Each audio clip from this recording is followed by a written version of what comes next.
मुझ में बस तेरा प्यार समाया, मैं खुद अब अपना कुछ भी ना कहलाया, मैं खुद अब अपना कुछ भी ना कहलाया। एक चितचोर की प्रीत से, इन कमल नैनों के तीर से, मेरे श्री राधा रमन लाल जू के मधुर गीत से संपूर्ण रहे अब हर दिन मेरा, संपूर्ण रहे अब हर दिन मेरा। राधा रमन लाल जी की जय। राधे राधे दोस्तों, कैसे हैं आप सभी। तो आज हम बात करेंगे हमारे श्री राधा रमन लाल जी के प्रकटोत्सव के बारे में।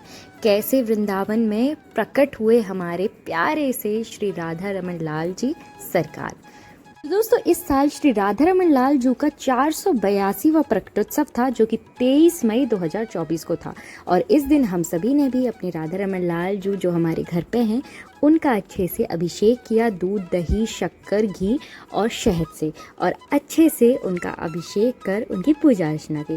तो चलिए दोस्तों, हम जानते हैं कि राधा रमन लाल जी जो वृंदावन में है उनका प्रकटोत्सव कैसे हुआ। तो बात कुछ ऐसी है दोस्तों कि जो चैतन्य महाप्रभु जी थे उनके प्रिय शिष्य थे श्री गोपाल भट्ट स्वामी जी, और महाप्रभु चैतन्य के जाने के बाद वो बहुत उनका हृदय विरह में लीन हो गया।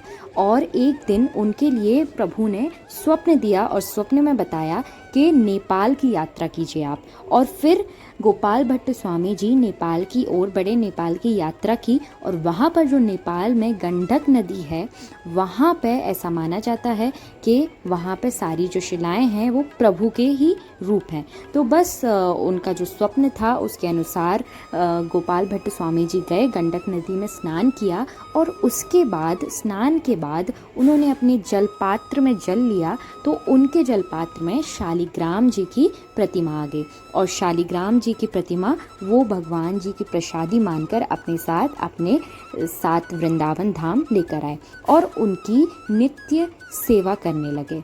एक बार वहाँ वृंदावन धाम में एक बड़ा धनी व्यापारी आया, और वो अपने साथ पूरी श्रृंगार की पोशाकें अपने साथ लाया था, श्रृंगार की सामग्रियां लाया था, और सबको दे रहा था प्रभु जी की सेवा के लिए।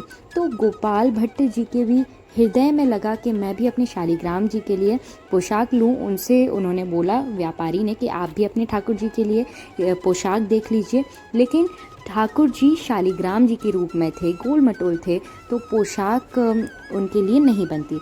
तो उनका जो हृदय था उस दिन बहुत दुखी हुआ, और विरह में वो रात में बहुत देरी से सोए, रोते रहे, बहुत विरह में रहे। दूसरे दिन प्रभु ने उनका विरह देखा और उनसे रहा नहीं गया।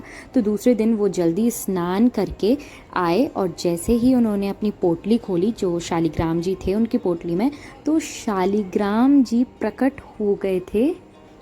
श्री राधा रमन लाल जी प्रकट हुए, और उनकी छवि देखकर ही श्री गोपाल भट्ट स्वामी जी का हृदय प्रसन्नता से भर उठा, दिल गदगद हो गया और आँखों से अश्रु बहने लगे। प्रभु की इतनी निराली छवि देखकर वे बहुत ही ज़्यादा प्रसन्न हुए। श्री राधा रमन लाल जो केवल 12 अंगुल के हैं और बड़े ही मनमोहक हैं।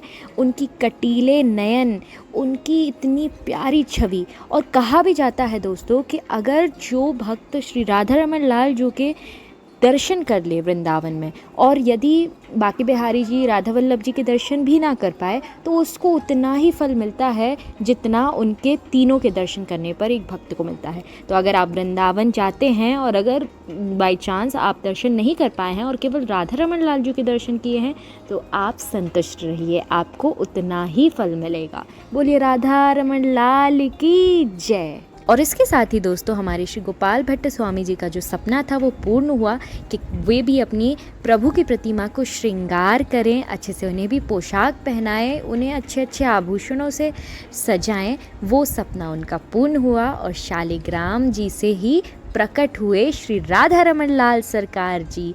तो बोलिए श्री राधा रमन लाल जी की जय।